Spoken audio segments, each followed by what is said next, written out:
All right, guys.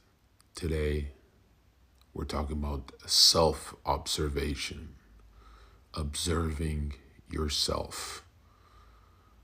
What is the goal here?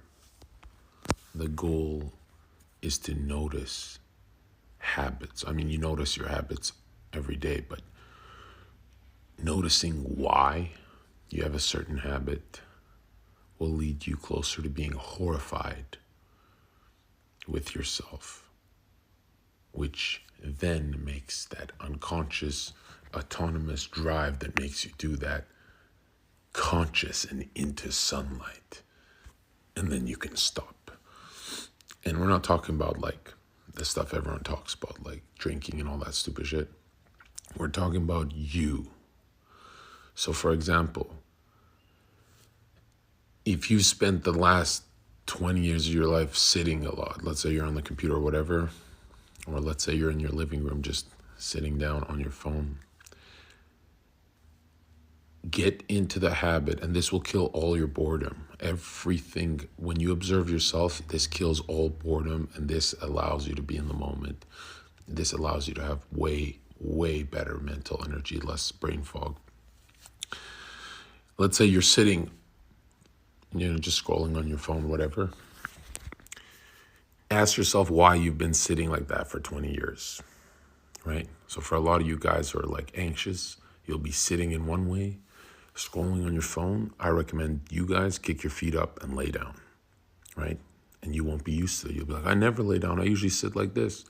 And for the other lazier guys, you're probably laying down listening to this. Well, then get up and sit right now.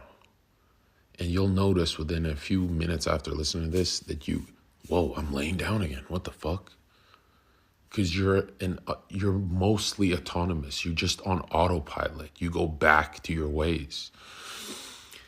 And you will notice after practicing this again and again and again, self-observing and then cracking the habit, whether it's good or bad, doesn't really matter. Who gives a fuck about the habit? Whether it's good or bad. We're not trying to morally judge how you breathe in your own fucking living room. I'm saying switch the habit. You'll feel different. You'll feel like, oh, this is not me. I'm not used to this. Usually I have one leg on the keyboard, switch the habit and stay switched. And then go about your day and keep doing whatever you're doing. Finish your daily tasks. Same with standing, right? If you always stand with your shoulders hunched, okay, pull them down. Now you're uncomfortable. You want to go back into how you stand? No, keep it that way. The goal here is to separate you from you, okay? That's the only way you can self-observe. Now, the more you do this with little things and treat it like a game, and it's not frustrating, it's going to be funny how many times you go back to your natural rhythm, but the more angles you have to look at yourself. I'm not saying like you're doing this in many different ways. I'm saying you just do, let's say A is laying down, B is standing or sitting, whatever. Yeah, so if you're an A type, switch to B. If you're a B type, switch to A.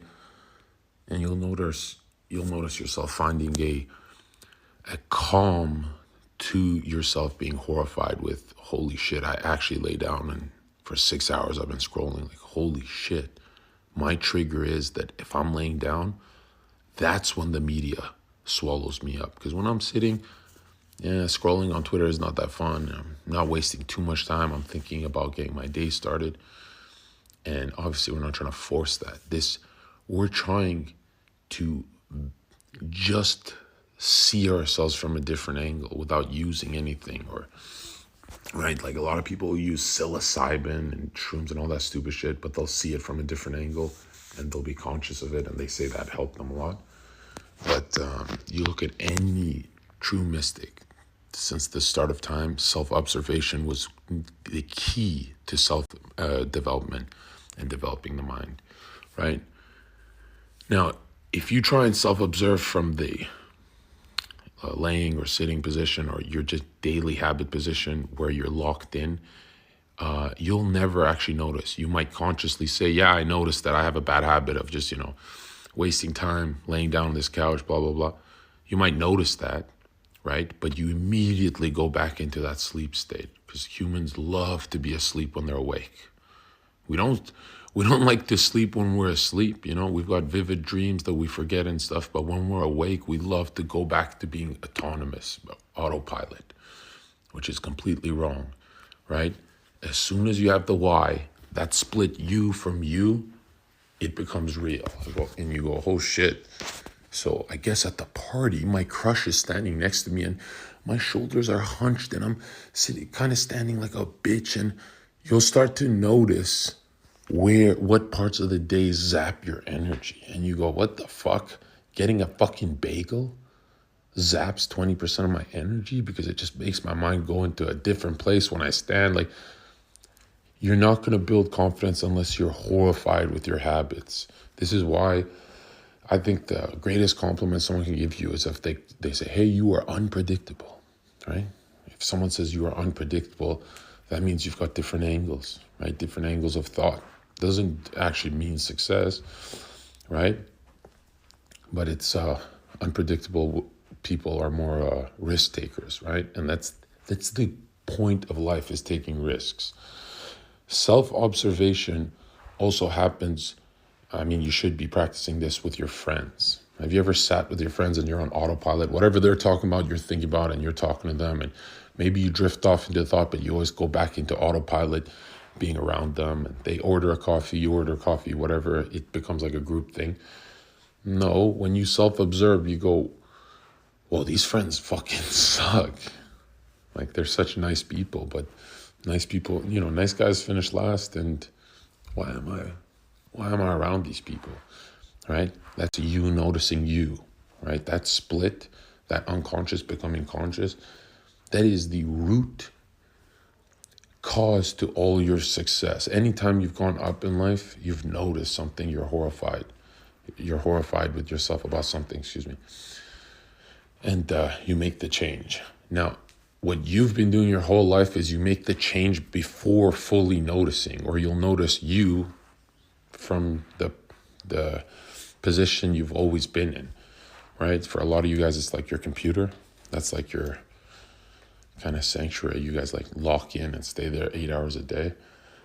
And yeah, it's been 10, 15 years of you guys doing that. And, you know, your lives suck, or you guys keep emailing me and DMing me this kind of stuff. Like, yo, how do I do this? How do I go to the next level and blah, blah, blah.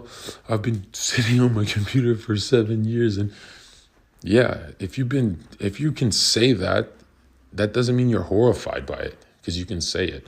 When you're actually horrified by it, it's always going to be from a different angle, different city, different state, country, different position, different friend group. It's always going to be something different. Different means to split, to divide. So use that knife, right? And divide your mind. Look at it, be horrified by it, and then you're changed. You're like, huh, you know? You keep going back into that habit as a changed man, and then that habit's has a lot weaker of a stranglehold on you, because, you know, now you're conscious of it and horrified. You're conscious of it from a different angle, because you were just conscious of it from the same angle, and that didn't work for 7 years for you guys, 10 years, right? Yeah, self-observation is key, right? This is much bigger than talking to a fucking specialist, or right? Because you remember, people go to a therapist to go for that aha moment of self-observation when they actually go, wow, this is the reason I do it, right? And a lot of you guys try and force that moment to happen. And you've been forcing it for 7 years, and you've been telling your friends and family that you've noticed your bad habit. Then why is it still there? Because you haven't actually fully noticed it, you stupid idiot, right? So I'm going to come out with a full video on this. But yeah, you guys have to remember that all these external triggers, apps, social media, all that stuff's going to pull you quick. Don't let it pull you from the position that's been ruining your life. So your computer seat, and you're laying down on a couch or whatever, however you're listening to this. Okay? Once you are self-aware, once you have self-observed, then you can calmly say no. Later, guys.